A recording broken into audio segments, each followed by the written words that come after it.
Hey there, my name is Niandra. Welcome to Mercy Commentary VODs where I play Overwatch then talk over it. This is a win from the 132 experimental card and these are my final stats. In this match, the enemy team ran a lot of cheesy DPS. First it was Bastion Torp Sim, then Mei Torp Sim, and eventually Doomfist. Personally, I did enjoy this game mode and I think Mercy works really well in it. Although you won't see it this match, I had much more success with Mercy Lucio here than in 222. This game mode definitely needed a lot more balance changes than just the tank ones we saw. For example, playing one tank against a really good Widow felt pretty horrible. One thing that I noticed immediately during our first fight is just how much we struggle to push in and actually touch the objective. Like, there's a lot of time spending standing around the outside. I assume this is because our only tank is Zarya, who doesn't have a shield while they have Rein, and there's just various turrets poking at us. We initially get a pick on their Moira, then Lucio, which is a big deal, and in a competitive 2-2 environment, a coordinated team would aggressively pounce on that, but either we're too afraid or unable to take advantage due to the spam damage. Let me get you patched up. Surrender to my will. I'm gonna go for a super jump res and it looks sick, but it's worthless due to two other allies dying around the same time. In this game mode, Zarya has 500 health instead of 400, and I just handed that to the enemy team as they kill her a second time. So yeah, bad reses on tanks in this game mode can be a real big feed. Looking at my stats here, I have silver healing and little amplified, meaning I was forced into playing a crappy heal bot, which is something I try to avoid as Mercy. If this was competitive, I would be asking myself if switching to Baptiste was the right play. I meant to super jump on our Moira corpse, but I accidentally targeted a much closer ally, so I don't really move. I then just keep moving until I can reposition. Lucio tries to cancel my res by booping me upwards, but because of the low roof, I don't leave the range. He needed to hit me sideways, and as someone who does struggle with super jump reses, keeping low roofs in mind might be useful in future.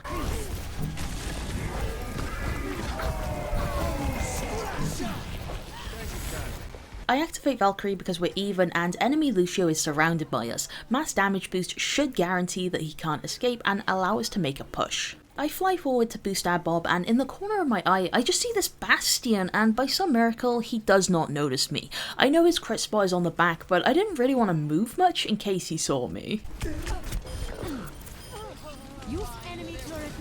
One thing I noticed in this game mode is that you tend to get Valkyrie slower, which is probably down to the smaller health pools that comes with one less tank. This is probably the case with all main healers, but I feel like this hits Mercy slightly worse than others because they have more leeway in being able to do damage for ult charge. For example, Moira can throw a purple orb. Mercy has damage boost and it's real good in this game mode, but it's also not the greatest for getting ult charge, so I was generally more inclined to take pistol pot shots. I'm here. I'm a bit slow at getting my beam onto our injured Moira here. The goal of cheese comps is to snowball, and once you stop their momentum, it can be hard for them to set up again. Here, I should be constantly checking the scoreboard to see if they change, meaning a lot of reset ult charge, or stick with the cheese, in which case I may want to be careful with positioning for when they push in. I rush to the McCree corpse because time is running out. However, I can see a turret on the wall and I do hear another getting placed. I do try to cancel my GA and get away, but the slowdown really makes it difficult. To be fair, we had a pick on their Bastion, a Moira ult, and if I checked the scoreboard I would have seen that Dragon Blade is ready. Those are decent odds at winning a fight without having to go for a risky res. Attack the objective. I know that staring at ally outlines through a wall doesn't make the most entertaining footage, but that's how I played most of my best 132 games. I've talked before about how important it is to use natural terrain and corners over ally shields while positioning as Mercy, and this game mode amplifies that by like 100% because of the lesser protection given by tanks.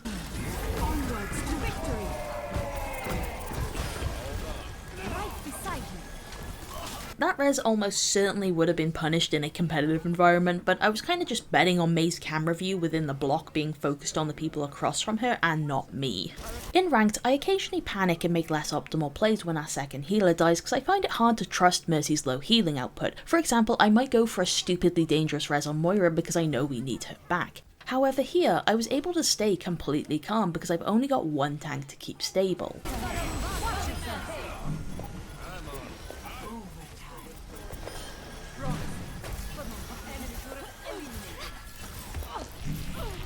The more picks we get here, the more interested I am in pushing damage boost over healing injured allies, especially with our Moira next to me.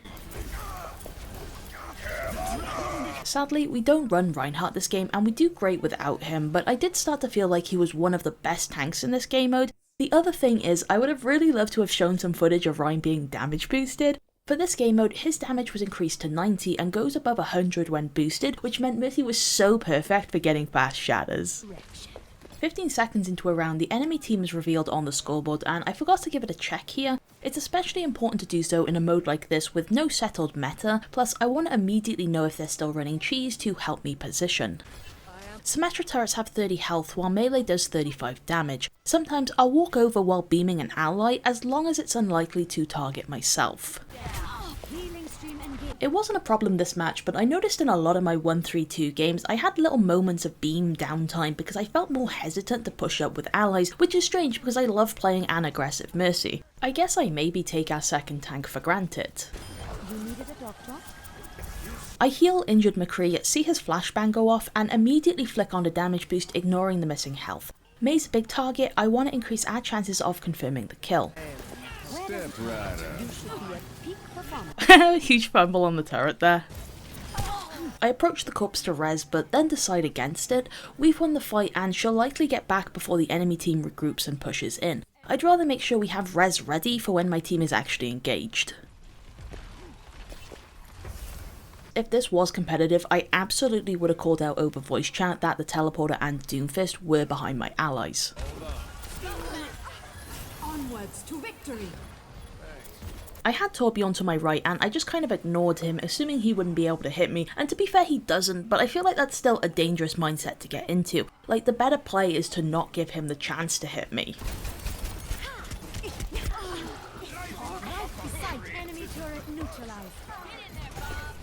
Shame we gave up the objective here because we've got some good picks and Bob would have allowed for some extra stalling. Maybe the lack of shield tank just made us hesitant to stay on point.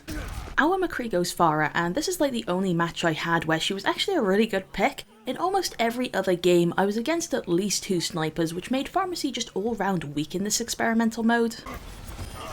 Not the safest res, but I've generally been ignored this game and figured our ulting Genji would be a good enough distraction.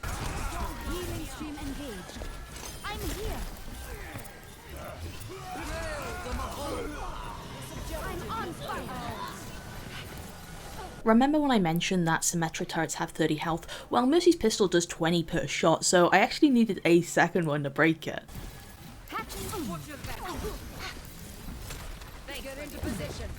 I heal injured Zarya, swap to Farah halfway through because she's squishier, then forget about Zarya. Sim wall is up and Moira can't heal through it, so it was important for me to put healing first over damage boost here. Whenever my Farah ults, I try to body block her, but I have to take a second to find her first. Sadly, she dies anyway, but it looks like I tanked a lot of damage with her. Like with our Ashe earlier, I probably could have left this res and let Farah respawn normally because we've won the fight. I'm not sure why I went for this one. It might have been for Farah's ability to poke at the enemy team from long range.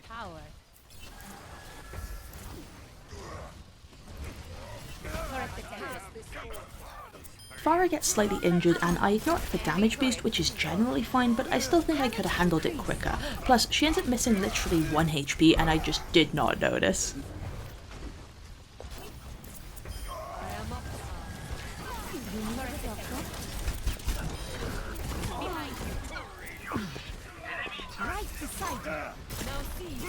Because I'm not completely consistent, I usually go for super jump reses in situations like this where we're still up if it cancels. Like, failure is absolutely something I account for at the moment. Okay, this might be kind of dumb, but lately I've been playing around with the idea of super jumping off an ally and shooting enemy Reinhardt in the back because he can only face one person at a time. He'll have to choose to either face me or the ally I super jumped off. Surprisingly, it's been pretty solid as long as he's semi-isolated.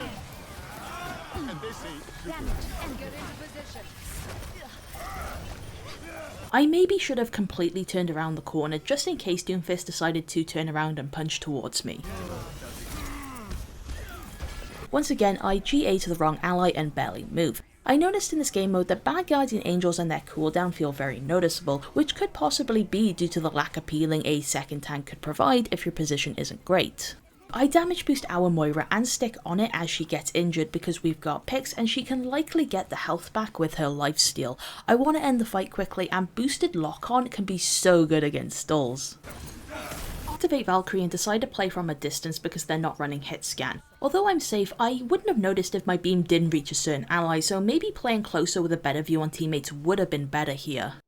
And there we go, a nice clean win. I'm really interested to hear what you guys thought of this game mode and what you're hoping to see next in the experimental card. Thank you so much for watching, feel free to check out my Patreon where I do Mercy VOD reviews for $5, and have a nice day.